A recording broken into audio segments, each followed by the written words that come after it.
ಯಾವುದೇ ರೀತಿಯ ಒಡಕು ಬರದೇ ಇರೋ ರೀತಿಯಲ್ಲಿ ರಾಜ್ಯದ ನಾಯಕರು ಏನು ಸೂಚನೆ ಕೊಡ್ತಾರೆ ಅದನ್ನು ಪಾಲಿಸ್ಕೊಂಡು ಯಾವುದೇ ರೀತಿಯ ಗೊಂದಲಕ್ಕೆ ಆಸ್ಪದ ಕೊಡದೆ ನಮ್ಮ ವಿಚಾರಗಳನ್ನ ರಾಜ್ಯ ನಾಯಕರುಗಳಿಗೆ ತಿಳಿಸುವಂಥ ಕೆಲಸವನ್ನು ಮಾಡಬೇಕು ಅಂತೇಳಾಗಿದೆ.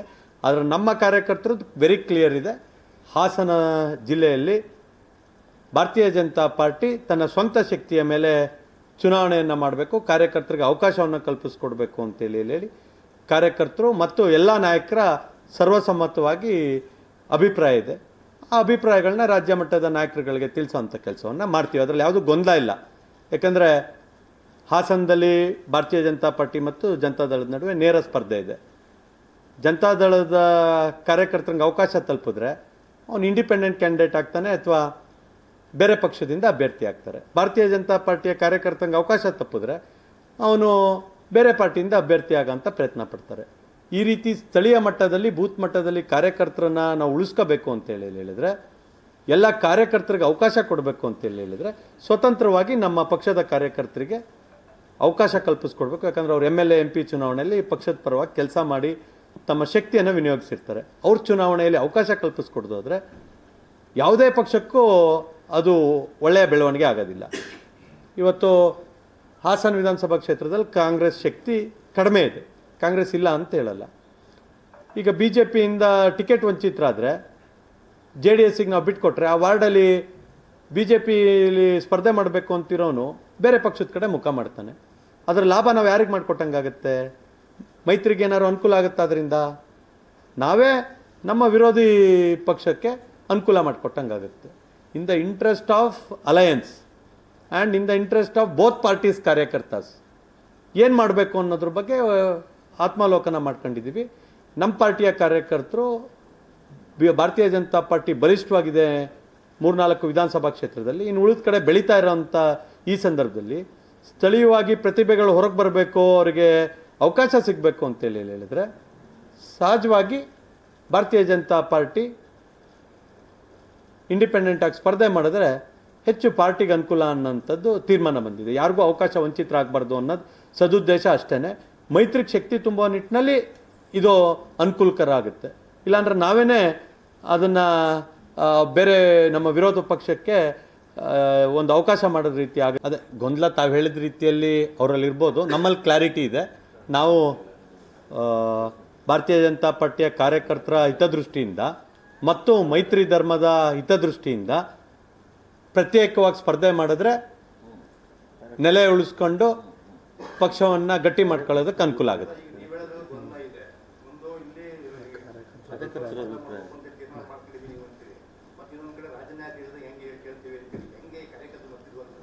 ನಿಮಗೆ ನನ್ನ ಸೆಂಟೆನ್ಸ್ ಅರ್ಥ ಆಗಿಲ್ಲ ಅನಿಸುತ್ತೆ ಗೌಡ್ರಿಗೆ. ಲೋಕಲ್ ಬಾಡಿ ಎಲೆಕ್ಷನ್ನಲ್ಲಿ ಕಾರ್ಯಕರ್ತರ ಅಭಿಪ್ರಾಯ ಪ್ರತ್ಯೇಕವಾಗಿ ಹೋಗಬೇಕು, ನಮ್ಗೆ ಅವಕಾಶ ಬೇಕು ಅಂತೇಳಿ ಹೇಳಿದ್ದಾರೆ. ನಾನು ಕೇಳಿ ಫುಲ್ ಕಂಪ್ಲೀಟ್ ಮಾಡ್ತೀನಿ. ನಾನು ಒಬ್ಬ ಕಾರ್ಯಕರ್ತನಾಗಿ ನಂದು ಕೂಡ ಪ್ರತ್ಯೇಕವಾಗಿ ಹೋಗಬೇಕು ಅನ್ನೋದಿದೆ, ಕ್ಲಾರಿಟಿ. ಅಲಯನ್ಸ್ ಆಗಿರೋದು ರಾಷ್ಟ್ರ ಮಟ್ಟದಲ್ಲಿ. ಆ ರಾಷ್ಟ್ರ ಮಟ್ಟದ ಅಲಯನ್ಸಿಗೆ ಯಾವುದೇ ರೀತಿಯ ಧಕ್ಕೆ ಬರದೇ ಇರೋ ರೀತಿಯಲ್ಲಿ ನಮ್ಮ ನಡವಳಿಕೆ ಇರುತ್ತೆ. ಆ ನಡವಳಿಕೆ ಏನು ಅಂತೇಳಿ ಹೇಳಿದ್ರೆ ಪರಸ್ಪರ ಸಂಘರ್ಷ ಇರಬಾರ್ದು, ಯಾವುದೇ ಮನಸ್ತಾಪ ಇರಬಾರ್ದು, ಕಾರ್ಯಕರ್ತರನ್ನು ಉಳಿಸ್ಕೋಬೇಕು. ಆ ನಿಟ್ಟಿನಲ್ಲಿ ಸ್ಥಳೀಯ ಸಂಸ್ಥೆಯಲ್ಲಿ MP MLA ರಾಷ್ಟ್ರೀಯ ನಾಯಕರು ತೀರ್ಮಾನ ಮಾಡ್ತಾರೆ. ಆದರೆ ಸ್ಥಳೀಯ ಸಂಸ್ಥೆ ಚುನಾವಣೆಯಲ್ಲಿ ಕ್ಲಿಯರ್ ಆಗಿದೆ, ಭಾರತೀಯ ಜನತಾ ಪಾರ್ಟಿ ಪ್ರತ್ಯೇಕವಾಗಿ ಹೋಗಬೇಕು ಅಂತಿದೆ. ಇದರಲ್ಲಿ ಏನು ಗೊಂದಲ ಇದೆ ನನಗೆ ಅರ್ಥ ಆಗಲಿಲ್ಲ. ಕೆಲವು ಕಡೆ ರಾಜ್ಯದಲ್ಲಿ ರಾಜ್ಯ ಮುಖಂಡರು ಕೆಲವು ಕಡೆ ನಿಮ್ಮಲ್ಲೇ BJP ಮುಖಂಡರು ನಾವು ಏನು ಇದು ಮಾಡ್ಕೋಬೇಕು ಅಂದ್ರೆ ಹೊಂದಾಣಿಕೆ ಮಾಡ್ಕೋಬೇಕು ಅಂತಾರೆ, ಕೆಲವರಿಗೆ ವಿರೋಧ ಇದೆ. ಅಂದ್ರೆ ಬೇಡ ಸ್ಥಳೀಯ ಸಂಸ್ಥೆ ಏನು ಚುನಾವಣೆ ಕೊಡ್ತಾರೆ ಅದು ಒಳ್ಳೆ ಪ್ರಶ್ನೆ ಕೇಳಿದಿರಿ. ಮಾಡ್ಬೇಕು ಅಂತ ಅಲ್ಲ, ಒಳ್ಳೆ ಪ್ರಶ್ನೆ ಕೇಳಿದಿರಿ. ಅದೇ ರೀತಿ ಇದೆ. ಒಳ್ಳೆ ಪ್ರಶ್ನೆ ಕೇಳಿದ್ರಿ. ಎಲ್ಲಿ ಹೊಂದಾಣಿಕೆ ಆಗುತ್ತೆ ಅದನ್ನು ಖಂಡಿತವಾಗಿ ಹೊಂದಾಣಿಕೆ ಮಾಡ್ಕೊಂಡು ಹೋಗ್ಬೇಕು. ಒಬ್ಬ ರಾಜ್ಯ ಪ್ರಧಾನ ಕಾರ್ಯದರ್ಶಿಯಾಗಿ ಹೇಳ್ತಿದ್ದೀನಿ, ಎಲ್ಲೂ ಗೊಂದಲ ಇಲ್ಲದೆ ಪರಸ್ಪರ ಕೊಟ್ಟು ತಗೊಳ್ಳುವಿಕೆ ಆಗ್ಬೋದು ಅನ್ನೋ ಜಿಲ್ಲೆಗಳಲ್ಲಿ ಹೊಂದಾಣಿಕೆ ಮಾಡ್ಕೊಂಡು ಹೋಗೋದ್ರಲ್ಲಿ ಯಾವುದೇ ತಪ್ಪಿಲ್ಲ. ಆದರೆ ಹಾಸನ ಸೇರಿದಂತೆ ಉಳಿದ ಕಡೆ ಕಾರ್ಯಕರ್ತರ ಅಪೇಕ್ಷೆ ಏನಿದೆ ಅದನ್ನು ನಿಮ್ಮೊಟ್ಟಿಗೆ ಹಂಚ್ಕೊಳ್ತಾ ಇದ್ದೀನಿ.